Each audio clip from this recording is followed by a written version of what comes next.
इस देश के बौद्ध अनुयायियों को गाजर मूली की तरह से काटा मित्रों। कुमारिल भट्ट तो इतना क्रूर व्यक्ति था कि लोगों को आग में जलते हुए प्रसन्न हुआ करता। डॉक्टर लालमणि जोशी अपनी किताब स्टडीज इन बुद्धिस्टिक कल्चर में लिखते हैं कि कुमारिल भट्ट का हमला इतना घातक था कि वो बौद्ध अनुयायियों को का सफाया बहुत तेजी से करता। कुमारिल भट्ट के उकसाने पर उज्जैन का राजा सुधन्वा यह घोषणा करता है कि एक एक बौद्ध अनुयायी के सिर को काट कर ले आने वाले को 3 ग्रंथ लिखे गए। मनु ने मनुस्मृति की रचना किया, पतंजलि ने महाभाष्य की रचना किया और वाल्मीकि ने रामायण की रचना। इसके साथ ही साथ मित्रों इस देश में 5 और स्मृतियां लिखी गई। नारद स्मृति, गौतम स्मृति, याज्ञवल्क्य स्मृति, वशिष्ठ स्मृति। इस प्रकार से मित्रों और मनुस्मृति में लिखा गया कि स्त्री शूद्रो विद्या नाध्यता, स्त्री और शूद्र को पढ़ने लिखने का अधिकार नहीं है। और उसी दिन मित्रों इस देश में दलित और पिछड़ों के लिए शिक्षा का दरवाजा हमेशा हमेशा के लिए बंद कर दिया गया। और इतना ही नहीं, 4 वर्ग ब्राह्मण, क्षत्रिय, वैश्य और शूद्र, और शूद्रों को 6743 जातियों में सीढ़ी के डंडे की तरफ से बांट दिया। मित्रों जब इस देश में ऊंच नीच, जात पात, छुआछूत, भेदभाव बढ़ गया, इन सारी समस्याओं को समाप्त करने के लिए इस देश में 23 फरवरी 1876 को महान समाज सुधारक संत गाडगे जी का जन्म। मित्रों हमारे साथी अभी संत गाडगे जी की जीवन परिचय के बारे में बताए, मैं इस बात को दोहराना नहीं चाहता। जीवन परिचय छोड़ करके मन के संघर्ष के बारे में बताना चाहता हूं। जात पात पर हमला करते हुए संत गाडगे जी ने कहा कि जात पात तो पेड़ पौधों में पाई जाती है, जिसको देख करके आप बता सकते हैं कि याम का पेड़ है या नीम का पेड़ है, जामुन का। जात पात तो फूल पत्तियों में पाई जाती है, जिसको देख करके आप बता सकते हैं कि यह गुलाब का फूल है या गेंद का फूल है। जाति पात तो पशुओं में पाई जाती है, जिसको देख करके आप बता सकते हैं कि हाथी है, ऊंट है, गाय है, बकरी। इतना ही नहीं मित्रों, उन्होंने कहा कि जब हमारा किसान, अनपढ़ किसान खेत ये चमा है, राजभर है, यही नहीं मित्रों, आज तक कोई वैज्ञानिक ऐसा नहीं पैदा हुआ कि जो किसी के लैट्रिन को जांच करके बता दे कि अब ब्राह्मण का लैट्रिन है, धोबी का है, राजभर का है, चौहान का है। जिसमें पढ़ाई होती है, जिसमें पढ़ कर करके तमाम वंचित, दलित, बैकवर्ड सभी लोग आगे बढ़े और अपने समाज को आगे बढ़ाते हुए एक ऐसे बाबा साहब को ले आकर करके अगवा किए। मैं सुन रहा था, एक किताब में पढ़ रहा था कि बाबा साहब को भी आगे ला करके खड़ा किए। एक ऐसे संत महात्मा की हम लोग आज गाडगे जी की जयंती मना रहे हैं। बहुत ही खुशी हो रही है, बहुत शानदार मंच लगा हुआ है, बढ़िया सभी लोग उपस्थित हुए हैं। लेकिन ऐसे महात्मा की हम महापुरुषों की जयंती मना रहे हैं और आज हमारा समाज बहुत आगे निकल चुका है, हम लोग भी आगे निकल चुके हैं। तमाम लोग यहाँ सम्मानित लोग बैठे हुए हैं, जिनको मैं जानता पहचानता हूँ और सभी लोग पढ़े लिखे हैं। कोई रिटायर हो गया है तो कोई सर्विस में है तो कोई सर्विस के लाइन में है। लेकिन आज की जो स्थिति उत्पन्न हो गई है, हम लोगों की जो नौजवानों की भीड़ है, विद्यालयों की जगह कहीं ऐसे जगह पर जा रही है, बहुत सतर्क होने की जरूरत है। आज हम लोग नहीं सतर्क हुए तो भविष्य बहुत फिर पीछे चला जाएगा। इसलिए बहुत पूछना चाहते हुए आप सभी लोगों का आदर सम्मान नमन वंदन करते हुए मैं आप ही लोगों को सुनने के लिए आया था और हमारे गार्जियन अखिलेश कन्नौजिया जी के आवेदन पर हमारे आदेश पर हमने आया और बहुत बढ़िया बात सुनी। बहुत बहुत धन्यवाद, सभी लोगों का आभार व्यक्त करते हुए धन्यवाद। बहुत बहुत धन्यवाद भाई संजय पटेल जी। अब हम चाहेंगे कि भाई सिकंदर कनौजिया जी आवे और अपना विचार रखें। भाई सिकंदर कनौजिया जी।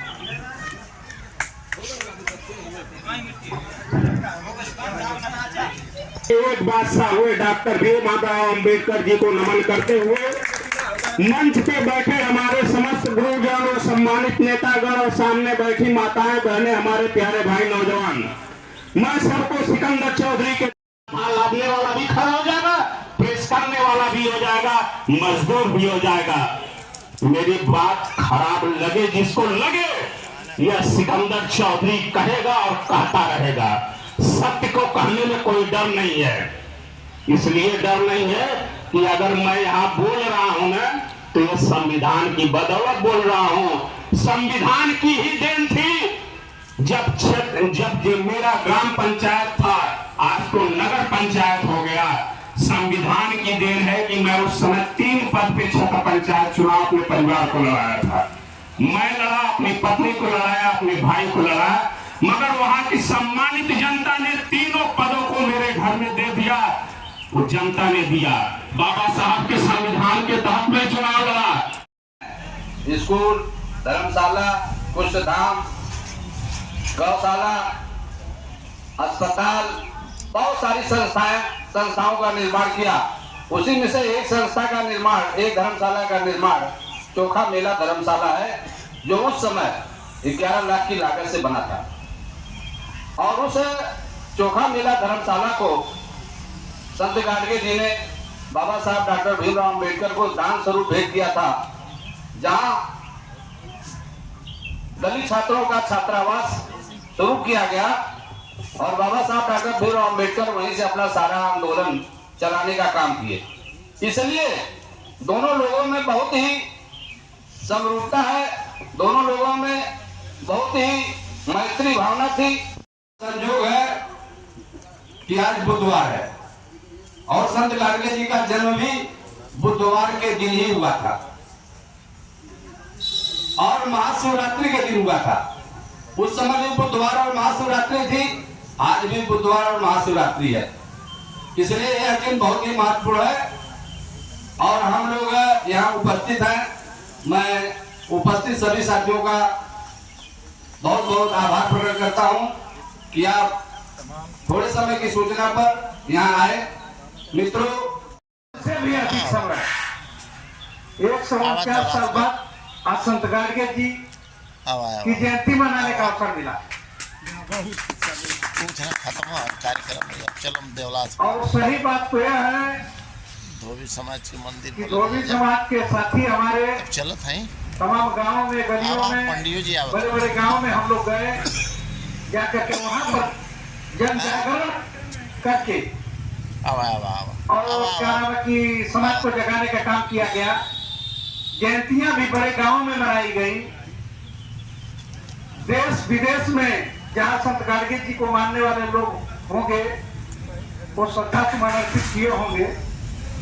लेकिन साथियों, आज स्थिति यह है कि अभी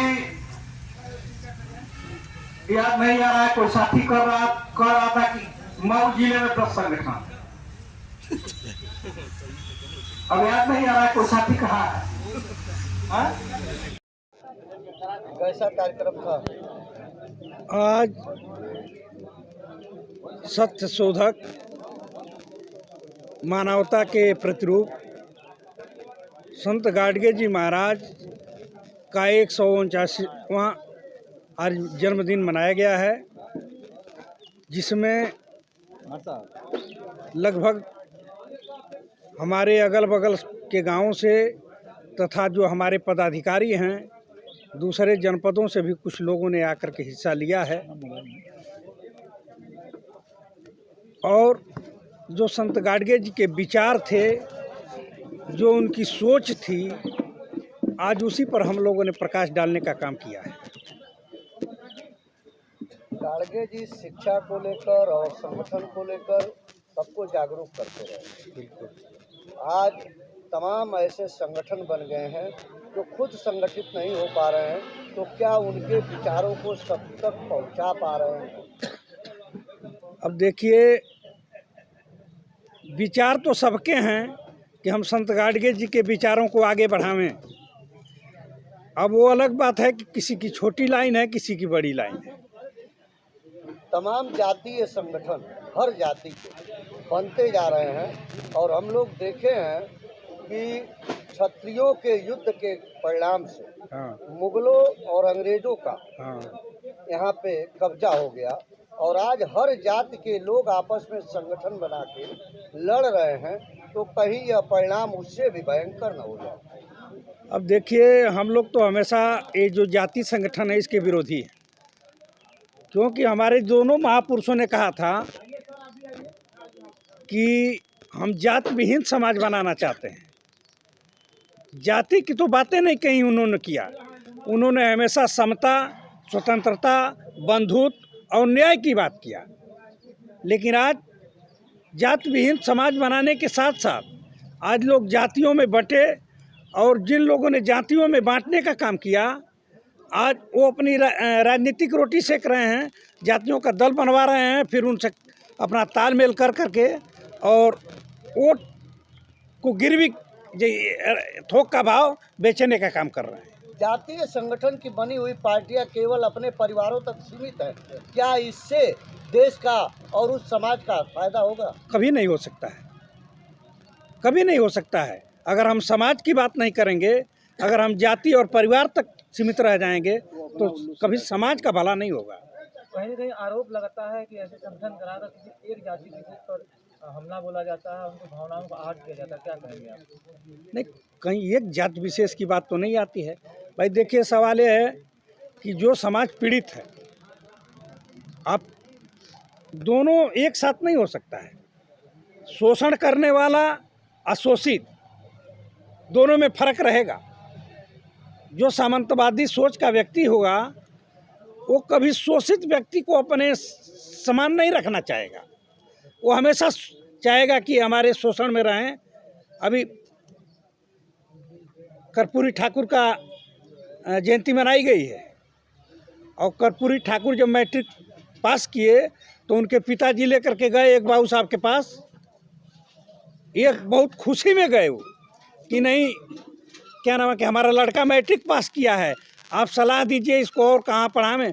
तो कहा कि अच्छा ये मैट्रिक पास होगा, चलाओ गोड़ दबा। ये बताइए आखिर ये कौन सी भावना थी? प्रोत्साहन। हम लोग तो बच्चों को प्रोत्साहित किए हैं। आप लोग आए हैं, थोड़ा लेट आए हैं, यहाँ लगभग कई दर्जन बच्चों को हम लोगों ने कापी, किताब, पेंसिल, रबड़ दे करके, और जो बच्चे हाई स्कूल, इंटर में पढ़ने वाले थे और 8 से लेकर के ऊपर के सभी कक्षाओं के बच्चों को हम लोगों ने यहाँ प्रोत्साहित किया है।